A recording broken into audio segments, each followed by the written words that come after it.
हम आप सभी परम सौभाग्यशाली हैं कि आज परम पूज्या माँ की साक्षात स्वरूप धारण किए हुए हमारी परम पूज्या बुआ जी पधारी हुई हैं और साथ ही हम सबके प्रिय परम पूज्य आलोक जी आए हुए हैं। ये ऐसे अवसर हैं जीवन में कभी भुलाए नहीं जा सकते हैं। आज परम भागवत पंडित जी महाराज के जन्मदिन के अवसर पर वही सब छवि छटा तो हम सब देख रहे हैं। कैसा वातावरण हो रहा है, ये जनमानस जो इतने सब एकत्रित हुए हैं, कहाँ कहाँ से भाई बहन सब गुरुमय हो रहे हैं इस समय, क्योंकि एक आदर्श संत के जन्मोत्सव के अवसर पर हम सब यहाँ आए हुए हैं। क्या थे, कैसे थे, किस लोक से आए थे, इतनी नजदीकी होने पर भी पहचान नहीं पाया उन्हें। कैसा व्यक्तित्व था, क्या थे। वास्तविकता तो यह है कि परम भागवत पंडित जी महाराज का स्मरण परम समर्थ गुरु महाराज के बिना अधूरा ही है, क्योंकि वो स्वयं उनमें बस समा गए थे। एक ही रह गया था, गुरुमय हो गए थे वो। जैसे अभी प्रिय लल्लू से सुन ही रहे थे सब कुछ। वो उनके प्रथम गुरु जैसे सुनाई था अभी, उन्होंने यही लिखा है पंडित रेवती राम जी ने। पंडित जी तो एक बारूद के ढेर थे और गुरु महाराज के समक्ष जाते ही उनकी दृष्टि मात्र से ही उसमें एक विस्फोट हो गया, एक चिंगारी सी लग गई, विस्फोट हो गया, प्रकाश हो गया। वास्तविकता यही है कि वो ऐसे ही महापुरुष थे। ऐसे संतों के लिए क्या कहा जा सकता है।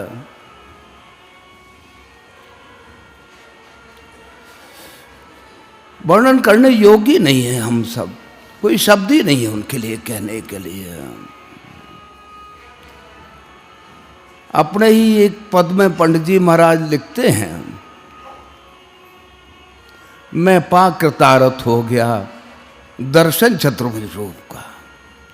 प्रथम दिन ही बस उन्होंने गुरु महाराज के स्वरूप में उस परम ब्रह्म परमात्मा का साक्षात दर्शन कर लिया था। और क्या कहा जाए। वो कहा करते थे, गुरु तो एक मॉडल है। जैसे कि कोई चित्रकार या मूर्तिकार मॉडल रख लेते हैं अपने सामने और उस मॉडल को देखते देखते उसको उकेड़ते चले जाते हैं। वो आकृति बस वही हो जाती है, कुछ और अंतर रह ही नहीं जाता है। आपने बहुत सी मूर्तियां देखी हैं, मॉडल रख लेते हैं और बस वही बिल्कुल दिखलाई देता कि अरे मॉडल और इसमें तो कोई अंतर रह ही नहीं गया, वही सब कुछ है। ऐसे ही उन गुरु महाराज को एक मॉडल के स्वरूप में अपने समक्ष रखा उन्होंने जीवन पर्यंत, और उस मॉडल के अनुरूप ही अपने को ढालते चले गए। जैसे कल सुन रहे थे, गुरु तो एक सांचा है, शिष्य उसमें ढलता रहता है। गुरु ढालते हैं अपने सांचे में उसे। क्या कहा जाए, ऐसे गुरु के लिए निर्माण करते हैं। जैसे कोई कारीगर एक बेडौल पत्थर को छांटता है, तराशता है और उसमें उस परमात्मा को ही उकेड़ देता है। वो साक्षात मूर्ति परमात्मा ही हो जाया करती है। ऐसे ही गुरु शिष्य में निर्माण करते हैं। जैसे कि पिता की इच्छा रहा करती है कि मेरा पुत्र मुझसे भी आगे हो, गुरु की भी इच्छा यही रहा करती है।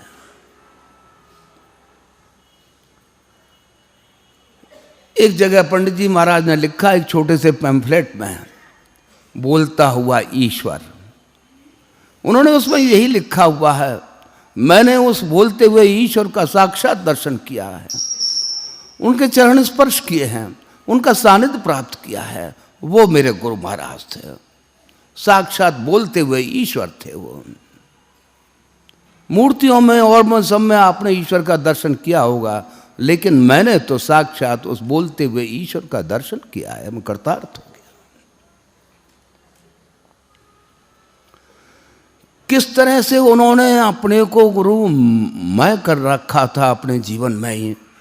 उसमें एक पद में लिखते हैं, एक दो ही लाइनें केवल हैं, बार बार जन्मूं और बार बार मरूं नाथ, आपके पदारविंद नित्य ही लखा करूं।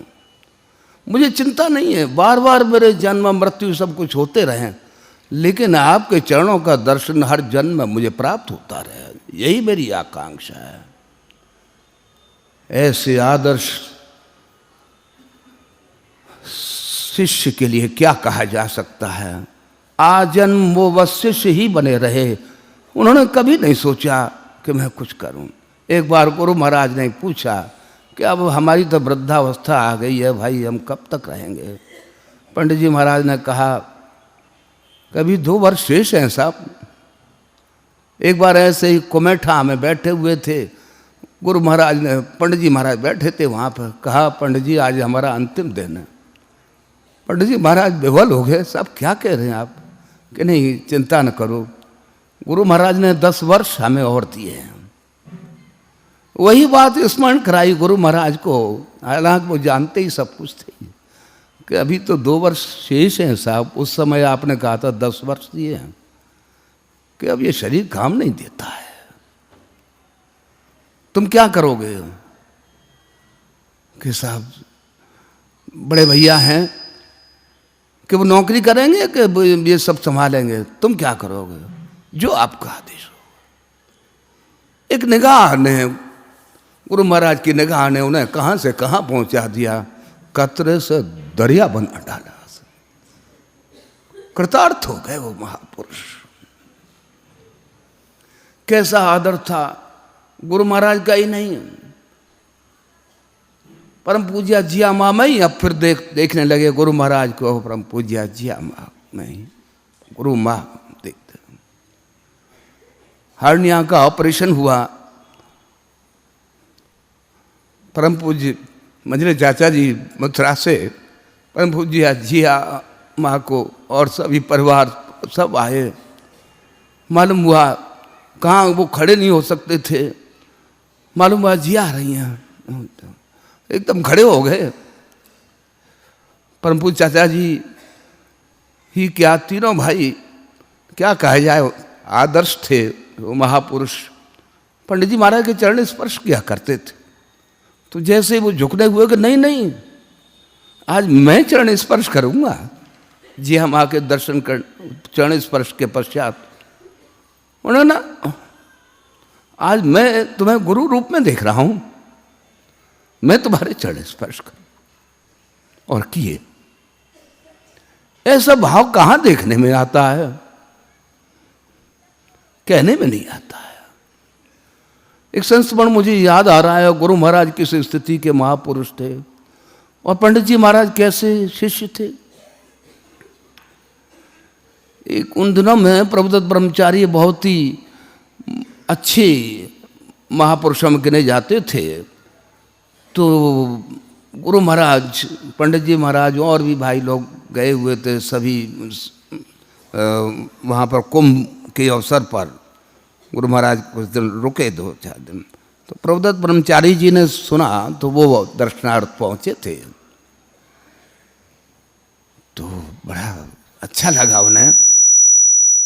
तो वही मुझे भी जाने का, वो माघ मेला था, उसके पश्चात कई वर्ष बाद मुझे जाने का अवसर मिला अपने नौकरी के सिलसिले में ही। मैं गया, कुछ दिन रुकना था। पंडित जी महाराज ने मुझसे कहा कि वहाँ जाना, झूंसी में प्रवदत्त ब्रह्मचारी रहते हैं, उनसे मिलना। मैं कहा मेरे मित्र से साथ में दुबे जी, हम दोनों पहुँचे वहाँ पर। पता लगाते हुए वो अमरूद के बाग में बैठे हुए थे, मौन धारण किए हुए थे। मैंने उन्हें प्रणाम किया, मौन अवस्था थी। इशारे से कहने लगे तो पंडित जी महाराज ने मुझसे यही कहा था, यही ख्याल उन्हें याद दिला देना, परम पूज्य गुरु महाराज का विवरण देते हुए और मेरे बारे में कहना कि मैं आऊँगा। मैंने वही निवेदन किया। मैंने ऐसे ऐसे परम समर्थ गुरु महाराज के परम प्रिय शिष्य पंडित जी महाराज का मैं पुत्र हूँ। इतना सुनते ही वो महापुरुष उठे और मुझे अपने अंक में समेट लिया। मौन थे ही, स्लेट और पेंसिल रखी हुई थी उनकी, उस स्लेट पर लिखने लगे। आज तक मैंने ऐसा गृहस्थ संत नहीं देखा है जीवन में, जैसे परम समर्थ गुरु महाराज का नाम लिखा, उन जैसा समर्थ संत मैंने नहीं देखा।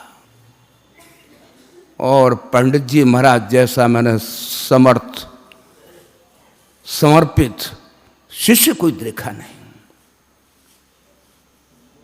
मैं उन दोनों को देख करके स्तब्ध रह गया, देखता रह गया कि ऐसे भी महापुरुष संसार में। और भी उन्होंने स्लेट पे लिखते रहे। बाद में हम दोनों को अमरूद ला करके दिए और वो सब। तो ये सब दिखलाता है कि गुरु महाराज किस स्थिति के महापुरुष थे। जिन जिन महापुरुषों ने उनके दर्शन उस समय किए, बस कुछ के कुछ हो गए, दर्शन याद करते रहे उनके।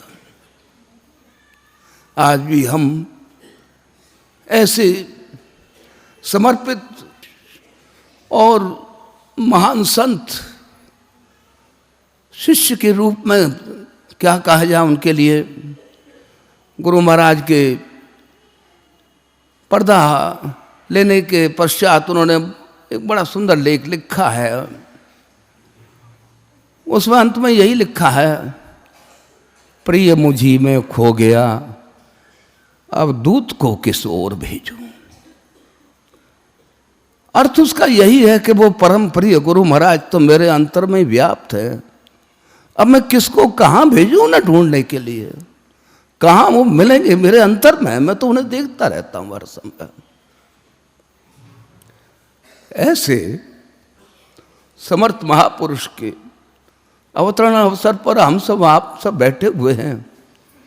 उनसे प्रार्थना करें कि हे परमात्मन, हे गुरु महाराज, हमने आपको पहचान नहीं पाया, इतनी नजदीकी होते हुए भी आप कृपा करते रहे हम सब पर, दया करें। परम पूज्य बुआ जी और परम पूज्य आलोक जी, प्रार्थना है कि हम सब पर दया करते रहे, ऐसे ही कृपा करते रहे, दया करते रहे। अब परम पूज्य आलोक जी से प्रार्थना करूंगा, 2 शब्द कह करके हम सबको अनुग्रहित करें, यही प्रार्थना। आज हम लोग बहुत सौभाग्यशाली हैं कि ऐसे एक महान संत के जन्म दिवस पर उन्हीं की कर्म भूमि में बैठ के उन्हीं की याद में बैठे हुए हैं। यहाँ कण कण में उनकी शक्ति व्याप्त है। आप लोगों ने अनुभव भी किया होगा ऐसा। और यहाँ व्याप्त शांति और आनंद ये हम लोगों का अनुभव करा रहा है कि आज भी वो यहाँ उपस्थित होकर हम सब लोगों को आशीर्वाद दे रहे हैं। परम पूज्य परम भागवत पंडित जी महाराज ऐसे एक वीतरागी संत थे जिन्होंने अपने आप को पूर्ण रूप से गुरु में लय कर लिया था। वो पूर्ण रूप से गुरु के लिए समर्पित थे। गुरु महाराज ने जो अपने आदर्श दिए हैं वो जीवन उन्होंने जी के दिखाया है। मुझे उनके एक संस्मरण मैंने कहीं पढ़ा था कि एक बार वो गुरु महाराज के साथ और उनके साथ ये जयपुर के पंडित गंगाधर भी थे, राजगिरी गए। वहाँ एक ब्रह्म कुंड है, उसमें गर्म पानी रहता है। पहले गुरु महाराज ने स्नान किया, फिर पंडित गंगाधर जी स्नान करने गए। वो कुछ भीम का मतलब थोड़ा हैवी बॉडी के थे, और पर वो उसमें ऐसे तैरने लगे जैसे जमीन पर लेटे हुए हों। पूज्य पंडित जी महाराज स्वंतयामी थे, वो सब जानते ही थे, परंतु हम लोगों को शिक्षा देने के लिए उन्होंने उनसे पूछा कि ये आप ऐसे कैसे इस पानी में आराम से लेटे हुए हैं। उन्होंने कहा कि गुरु महाराज का स्मरण करो और अपने को विचारों से रहित कर लो, तुम इतने हल्के हो जाओगे कि सभी लोग इस तरह आराम से पानी में लेट सकते हैं। ये बात उन्होंने बिल्कुल ही सही कही थी। हम लोग अपने साथ कई तरह के बोझ लेकर चलते हैं। ये बोझ है हमारा अहंकार, हमारी इच्छाएं, हमारा लोभ, वासनाएं। इन बोझ को हल्का कर, जितना भी हम हल्का करते जाएंगे उतना ही हम आनंदित होते जाएंगे और शांति प्रदान कर पाएंगे, शांति हमको मिलेगी। हम लोग पूज्य पंडित जी महाराज की तरह तो नहीं बन सकते, ना बिल्कुल हल्के हो सकते हैं, पर उनसे प्रार्थना जरूर कर सकते हैं कि हम सब लोगों को ऐसा आशीर्वाद दें कि हम भी अपने इन बोझ से छुटकारा पाके कुछ हल्के हो सकें। मेरी उनसे प्रार्थना है कि हम सभी लोगों को आशीर्वाद दें कि हम उनके जीवन को आदर्श मान के इस सत्संग का कुछ सेवा कर सकें। धन्यवाद।